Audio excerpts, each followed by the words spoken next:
Negative imprints.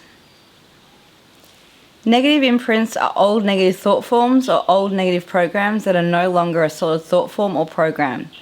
You can sort of see them like energetic stamps put upon the energetic matrix of a property or object or within the emotional or mental grid of a person or animal. Negative imprints can be personal, karmic, genetic, or received from the collective consciousness or other things. Personal imprints we create from personal experiences in this lifetime.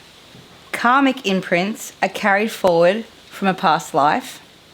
Genetic imprints are carried forward through our genetic ancestry, especially frustrating because they carry through our physical DNA and are not part of our personal story, so are harder to put the puzzle pieces together when it's affecting us. But in saying that, we still choose that family we incarnate into, so we're still choosing all of this too. Collective conscious imprints are a set of beliefs that we collectively have agreed to. Just the collective trauma alone has impacted many of us, and collective trauma leaves many imprints as well as coping mechanisms. They are held in a person's emotional or mental grid or energy body and are usually found in a specific chakra.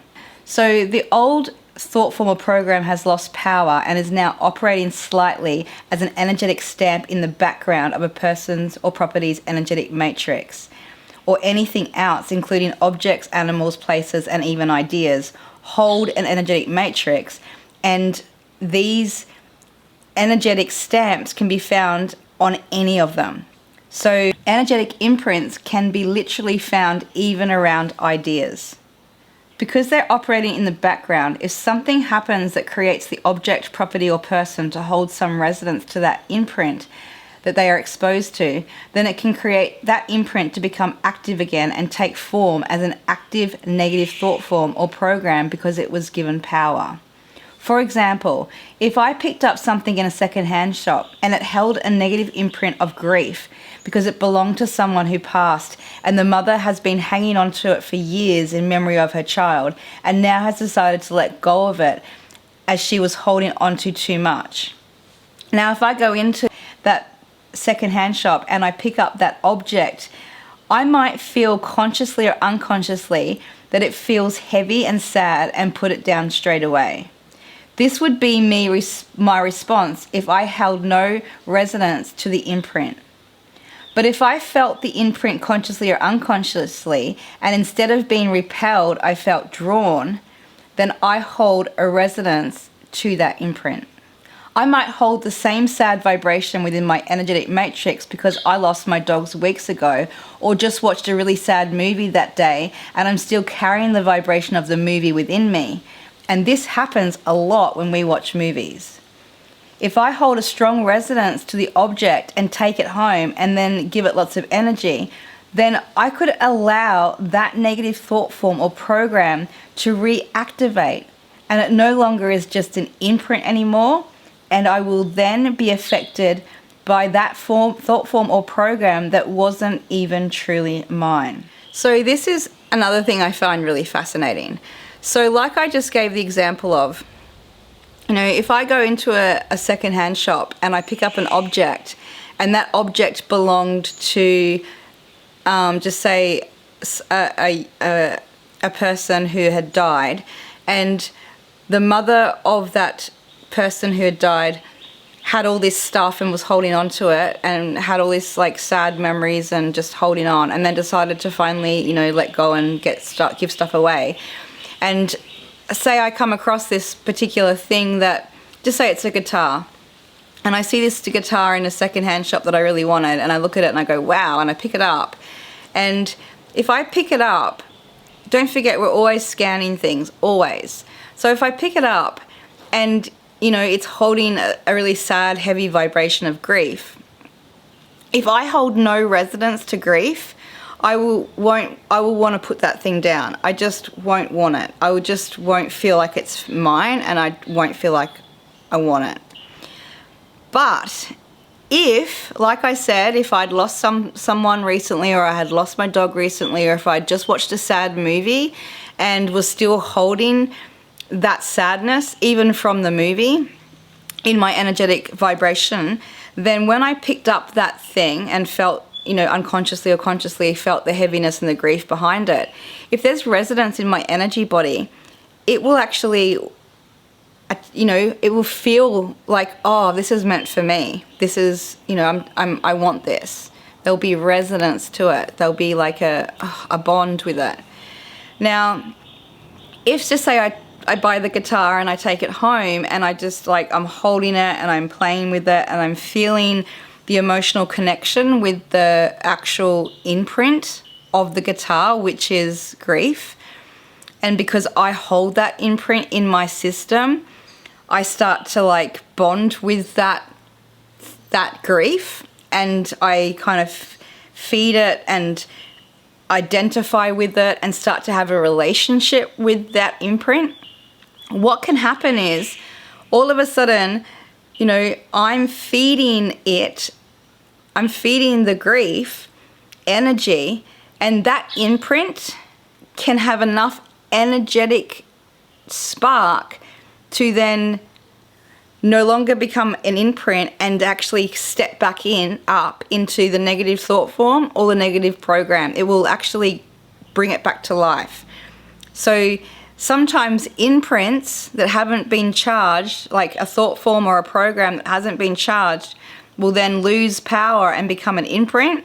And then if someone comes along and feels into that imprint and feeds that imprint, it can actually have enough power to then kind of spark back up into becoming an active thought form or an active program. So, if that happened, then that guitar, just say I start to put more and more energy into feeding that grief and attaching to it and, identifying with it, and just it actually allows that thought form or program of the grief to highlight and to come back up and not be an imprint anymore. Then all of a sudden I now have invited something into my energy body that was not mine, but now I've fed it enough that it's now activated and now running a program or a negative thought form, no longer as an imprint, now as an active one. And then that is now going to have a direct relationship with my body and start feeding me the program or the thought form. So, that's a pretty big thing to, what we bring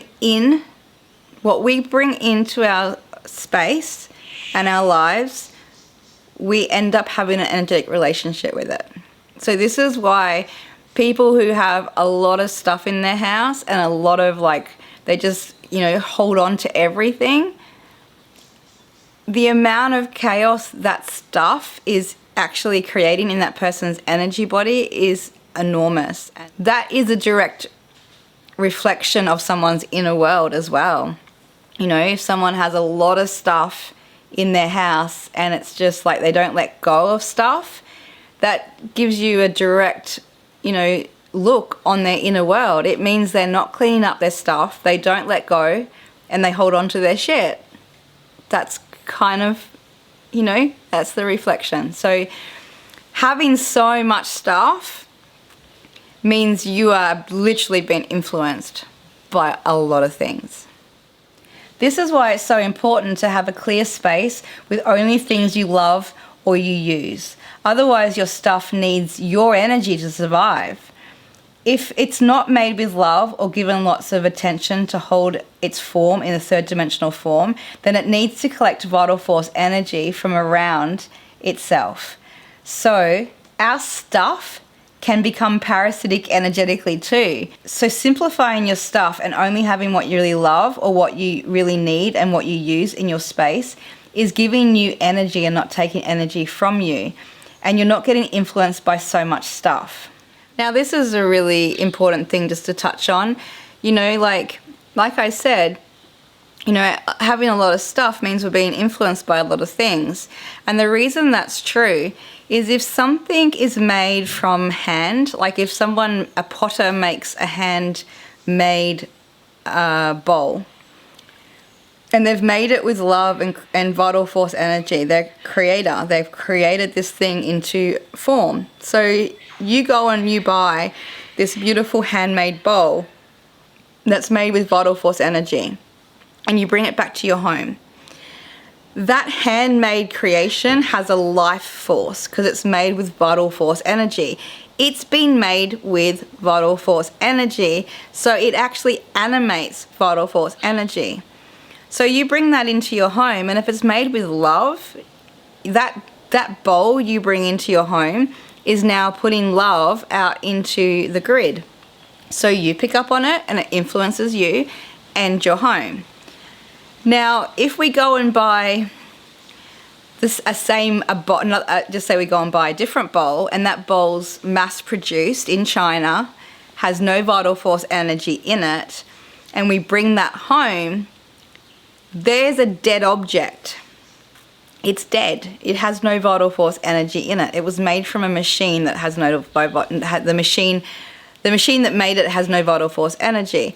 The person who first thought of the bowl might have a little bit of creative spark, but realistically, stuff mass produced doesn't have a lot of vital force energy. And once it's been put through a machine that has no vital force energy, and then it's just all created with no vital force energy, the thing dies, it's dead. You know, that tiny spark of an idea that was injected into it, because it was so disconnected from vital force energy throughout the whole manufacturing process, it's dead. You bring a dead bowl into your home, you put it in your home, all of a sudden that bowl now needs energy to survive, to maintain itself in a third dimensional form. Everything in a third dimensional form needs energy to exist. And if it doesn't get it, it dies. Even stuff. Because don't forget, if you go into quantum physics, nothing's solid. Even if you're looking at a solid table, that table is actually just particles vibrating together that give us a solid form. So quantum physics tells us that even a solid object is not really a solid object. It's vibrating particles. So understanding that really starts to make you see how most people live in homes that don't have enough vital force energy to maintain a healthy grid. And therefore, it's the grid, the house grid, is then sucking vital force energy from the people who don't usually also have enough vital force energy. Do you know what I mean? So, you know, there's all these things that need energy. So look around your home. Look around your space. Every single thing, everything in it is either giving you energy or taking energy from you. And it's really important to identify. And cleaning it up, getting rid of all the stuff that's robbing you energy because you're holding on to it because, yeah, you don't really love it, you don't use it, it's just there. Get rid of it. Get rid of it. And you'll feel your whole life changes just through a really good clean out, because the grid changes, you know, which means your reality changes. So really important to know. Positive and negative imprints can stay for hundreds of years in a house or property, especially in wood, as it holds imprints longer. This is also true for people, as we carry imprints with us from lifetime to lifetime until we've completely integrated or cleared any charge or issue around that thought form. We are always being slightly affected by them if they are within our own energetic matrix, and if in our home, office, or other people or other objects hold them, we will be subtly influenced by them too. As people, we not only create, but we're also programmed with millions of negative thoughts that don't uphold our divinity. And it's our job to start controlling and directing our thoughts in a way where we start to uncovering the non-truths within our system. By doing this, we can clear up negative thought forms that are active, but also clear up the negative imprints within our energetic matrix. The more we clear up our inner world and raise our vibration, or help our clients do that, then we become more and more sensitive to these negative imprints, and cleaning them as they become highlighted allows you or your client to expand quicker and with more ease. Just like negative programs, negative imprints can have a dominant one operating, and others that hold less charge will become harder to pick up. After clearing that dominant program or imprint, a new one can become dominant and active. This can happen for both properties and people. So it's important to know and tell people that removing these can only be done in layers. And there could be quite a few layers, depending on the age of the house or the age of the person and how many lifetimes they've been holding onto them. I still pick them up within my own home and energy matrix. I still pick them up in my home because I've only been in this place for 6 months and it's wood. So it could take years of regular clearings to get rid of them. So I still pick these things up within my own energy matrix, usually after I've gone through something. So once I've gone through something and then I'm doing a clearing on myself after I've kind of gone through something, and if I find negative thought forms, negative programs and negative imprints surface, then I know that what I've just gone through, and if I've dealt with it properly, has allowed me to go and pull back another layer.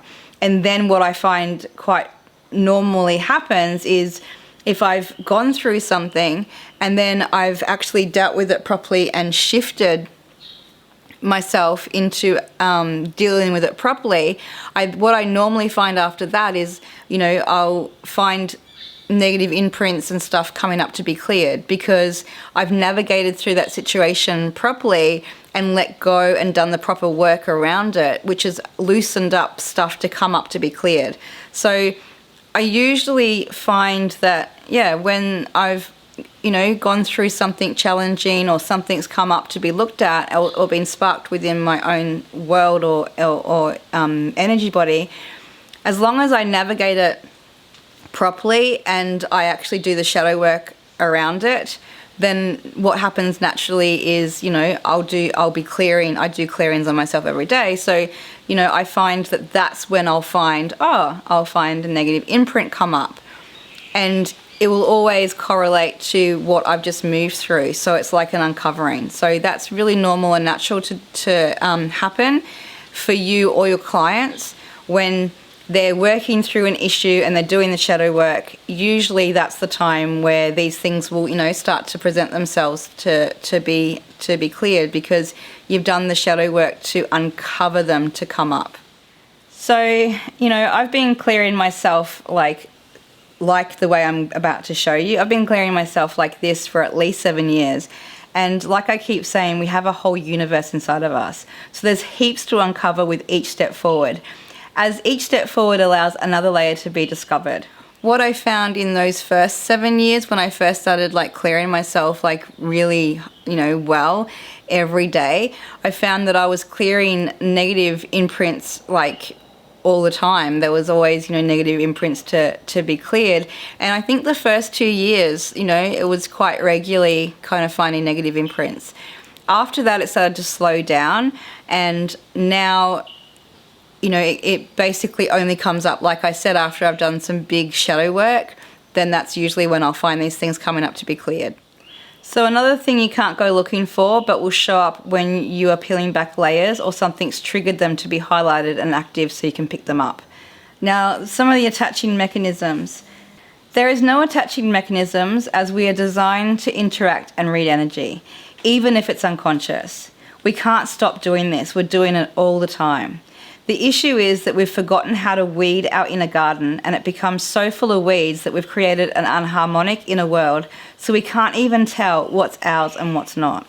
The more we clear up our shit, the more we get to feel the truth of what's around us, and we get to feel into what's right and what isn't. And that's how we're supposed to navigate our reality. But if we don't clean up our inner world, we will be constantly influenced from all of these programs, thought forms and imprints and everything else that will keep us out of our power and creating the same thing over and over again. The result in a person. If you have them within your own energy body, then these things are running in the background and hold a subtle influence over your life. Not usually felt too much unless someone is really sensitive and is ready to let go. Then they could feel it being highlighted and feel really quite frustrated. If we pick them up in something else, then we could just feel slightly odd and not feel drawn to that place, thing or person because we don't feel a resonant with it, and our body gives us a key to resist that negative imprint. If we don't listen to that first impulse to leave, put the object down or just disengage, then we allow the negative imprint to come in and run throughout our energetic body. This can leave us feeling drained and a bit odd after. Once it's in our energy body, it will look for anything to resonate with, and if it finds something that holds a slight resonance, then it will morph into it, and we just took on something that wasn't really ours. If it finds nothing, it will just leave once filtered through our energy body. Now, this happens all the time, and the only way around it is to start listening to our body wisdom, so we feel that message when something is not right for us, and we follow the impulse to remove ourselves from its influence. Our body wisdom is the key because it's the best navigation tool we have when driving in the dark. Our body picks up on everything and is talking to us all the time. The more we listen and act, then the more we get to avoid a lot of these energies. So realistically, the more we actually become really embodied and really fine-tuned in listening to our body is going to show us how to avoid all this stuff and how to avoid taking on negative imprints and other people's stuff. It's only when we don't listen to our body's wisdom that we then put ourselves into a position to take on stuff that's not ours. Now, the lifespan. This energy can be hiding deep within our inner worlds, and we can only find them if we're doing the inner work to peel back the layers. They can be carried forward from lifetimes, so can be a past life or present life issue. So negative imprints are one of those things that can hide deep within our inner world. We have so many imprints, it's unbelievable. So these negative imprints can be hiding deep and take layers and layers to uncover, like I said. So these things we can't just go looking for all at once, and it's really important to, explain to clients that there are certain things that we can't find unless they are highlighted and presented to us, and that it's really important that if they are going through something, and deep inner work, that they recognize that coming for a clearing afterwards is really, really beneficial, because after all that inner work, then a clearing and a reading like this can really get to have a look at more stuff to help clear as well. So we have to really educate people that most of the stuff can't be found instantly. It's done through layers and layers and layers of inner work. That, someone can't come to someone like us and expect us to clear every single negative thing in their whole inner world in one go. It's just really impossible, and it's really important that we educate people that clearing is usually done with these types of things, layer by layer. So negative imprints are basically, like I said, they can be genetic, so they can be carried forward through our family history, they can be carried forward through lifetimes, and it's one of those things that they can hide, and they are definitely with us for lifetime and lifetime and lifetime. And it's very important to know that, most of these types of negative imprints is, it's going to take a lot of time to clean up. But it's not to be daunting. I don't want to say that to make it daunting either, because this is why we're here. We're here to do the massive cleanup, and this is part of the massive cleanup. These negative beliefs, and negative imprints and negative programs and all that sort of stuff, this is the really big, the big work inside. Every time we clear up these things, it literally changes our vibration and it changes our reality. So I find it actually exciting to know that, over my whole lifetime, I'm going to keep uncovering and exploring my inner world, which is going to keep changing the reality that I get to explore. And I find that really fascinating and exciting, and I hope you do too.